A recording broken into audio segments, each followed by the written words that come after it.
Hello everybody and welcome back to World of Warships Legends. My name is Spartan Elite 43 and tonight we are back on Two Brothers.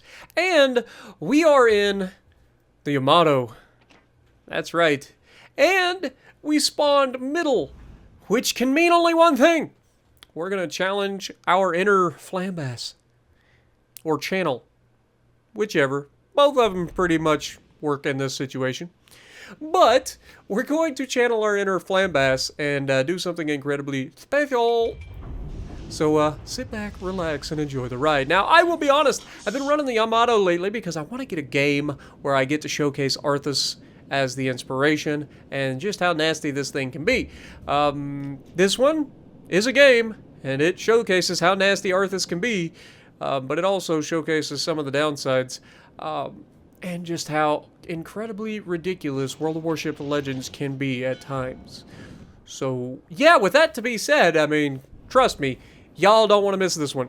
You will not believe the ridiculousness that is this game. And then again, I mean, if you're used to World of Warships Legends, you probably will believe the ridiculousness that is this game. And it's all going to start with our destroyer on the left. Okay? This guy is about to do the one thing that everybody always does on this map, which is so predictable. He's going to trap himself between the enemy and the island. And immediately, he's going to regret said choice. Because immediately, he's going to eat a torpedo and die. And that is going to set forth a chain of events that is going to be very, very bad for our team. Can we overcome it? Well, the results might surprise you. So, what is the middle rush? Why does it work? Why does it not work? Why is it an okay strategy? Why is it a terrible strategy? Okay, so first of all, it does work. As long as the enemy comes back to defend. If the enemy comes back, they're going to focus a lot of firepower on a couple of ships. Okay? And, as the Spartans explained during the Battle of Thermopylae, we're gonna lure them into a small opening where their numbers count for nothing. It's a very defensible position, right? Except, in this particular game, we're actually not going to lure them into that because the results of this match are going to swing heavily against us. The entire enemy team is going to throw themselves at us with the exception of two ships. And the sad part is, well, we can all predict how this is going to go. But I promise, you don't want to miss it, because you will not believe this match. I am titling this, What is this game? Because this is exactly what that is. Like, World of Warships Legends in a nutshell can be explained by this game and this game alone. Promise. I know, big shoes to fill. But as you can see, nobody came mid, so we've been completely unspotted. Now, Waffentrager, our friend, who has come from World of Tanks console from back in the day, that's how long I've known him. We've met each other many a times on the battlefield, whether in this game or not. We actually ran into each other tonight, and then he sent me an invite to come div up, so I was like, yeah, let's do it. I'm just trying to get some games tonight, so let's do it. So, as you can see, they're going to kind of bump into each other. They get into the cap, and look at this shot. Oh my god. We take the shot. It's a beautiful looking shot. I've got the Arthas up, and nothing! That's what you get. Nothing! Welcome to World of Warships Legends, where people can just sit broadside, and your shells will avoid them. But, unfortunately for this Yamato, that doesn't hold true forever. You gotta help the game out occasionally. If you stay broadside, it's just a matter of time. RNG will catch up to you. Bonk. Down he goes. 3 citadels. He out of here. And that's when I look on the map and I've got another broadside Yama on my right. So I'm like, I don't mind if I do. Now, obviously, we have some people that are close by that we're gonna have to keep an eye on. But we've already cleared one side of a Yamato. If we can move out and clear the other side of the Yamato, there's a chance that we manage to pull this game back, despite our team trying it their darndest to throw. And so we've already killed one. We're going to move forward. We've lost 4 ships already, which does not bode well for our team. But we will not give up. You guys know this. Never give up. Never surrender. That is Spartan law. And by Spartan law, we will stand and fight and die. So, initially I pull out hoping to see the Yama.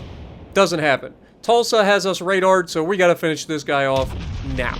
So try to get rid of him to save our Shima, and we do. We manage to citadel him right through the bow. And that's when the Yama comes out, and I mean, really? Like, this guy is begging for it. Now here, I was going to use Arthas, and I hit the wrong button, so he gets away with it. We do citadel him on the first shot. You can see I am checking my left here. Shima, in his infinite wisdom, goes out and gets himself detected after getting radared. And we saved him from the radar, but he gets himself detected. Though, in his credit, before he dies, he manages, what was that? Like, that shot fell like just short and managed to get underneath the torpedo belt and citadel the Yama. There's just some weird things happen to shells in this game. I'm not saying that they're bugs, I'm just saying, like, RNG can be a gigantic pain in the neck. Like, if there was no RNG, these dummies out here that just live broadside would never get away with this stuff. But our Shima did get torps away, and he is going to absolutely slaughter this Alaska. So, in the Shima's credit, the Shima at least did something. Now here you can see Alaska YOLOs in. Look at that accuracy on that salvo. Like, you can't complain about accuracy if you get those occasionally. And that is the thing about the Yama. It does do that occasionally. Now here, we don't really have a choice, so we're going to go through. We're trying to hit just in front of the front turret. A little bit, not enough lead. We expected the torps from the Shima, so we are reversing. And we're trying to stay bow into the enemy Groza first, despite the fact that there's a Mino on my right side that's just yeeting me. Now look at what the battleships behind me are doing. What are they doing? Nobody knows. They're just back there doing circles. Now you can see Waffentrager comes out. He's dropping torps all over the place. We're going to try to make sure we help get rid of this guy. Shooting superstructure. Waffentrager manages to take him down. We pick up our high cal in the process. And we know that there's an enemy Shima around, so we need to get ourselves moving, because 15 demon fish is pretty difficult to dodge when you're sitting still. Especially in a gigantic 900-foot-long vessel. I know it's not quite 900 feet, but it's in the neighborhood. It's close enough. Now, we use our plane here, because we have a catapult fighter. We use our plane because he's firing his guns over the island. He gets himself spotted. I expected him to reverse here. We do citadel him on the first shot. Unfortunately, he goes forward and manages to dodge our second shot. And so he survives.